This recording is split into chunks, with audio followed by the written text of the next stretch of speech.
First word है कवि। कवि को इंग्लिश में क्या कहते हैं? आंसर, कवि को इंग्लिश में पोएट कहते हैं। नेक्स्ट वर्ड है कवित्री। कवित्री को इंग्लिश में क्या कहते हैं? आंसर, कवित्री को इंग्लिश में पोएटेस कहते हैं। नेक्स्ट वर्ड है कविता। कविता को इंग्लिश में क्या कहते हैं?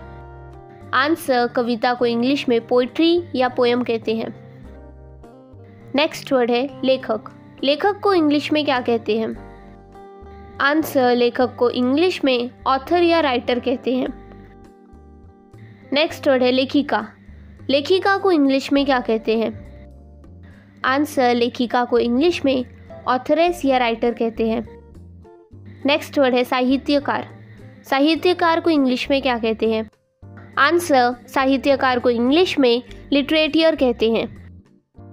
नेक्स्ट वर्ड है पत्रकार। पत्रकार को इंग्लिश में क्या कहते हैं? आंसर, पत्रकार को इंग्लिश में जर्नलिस्ट कहते हैं। नेक्स्ट वर्ड है संपादक। संपादक को इंग्लिश में क्या कहते हैं?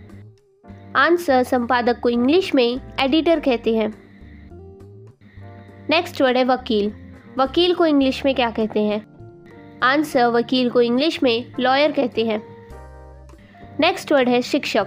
शिक्षक को इंग्लिश में क्या कहते हैं? आंसर, शिक्षक को इंग्लिश में टीचर कहते हैं। नेक्स्ट वर्ड है अभिनेता। अभिनेता को इंग्लिश में क्या कहते हैं? आंसर, अभिनेता को इंग्लिश में एक्टर कहते हैं। नेक्स्ट वर्ड है अभिनेत्री। अभिनेत्री को इंग्लिश में क्या कहते हैं?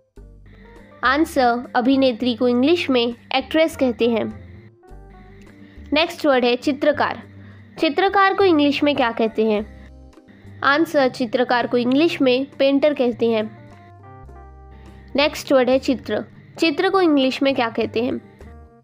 आंसर, चित्र को इंग्लिश में पिक्चर कहते हैं। वीडियो देखने के लिए धन्यवाद। अगर वीडियो अच्छा लगा हो तो लाइक, कमेंट और शेयर करें। और फ्रेंड्स, अगर चैनल पर पहली बार आए हैं तो चैनल को सब्सक्राइब करना न भूलें।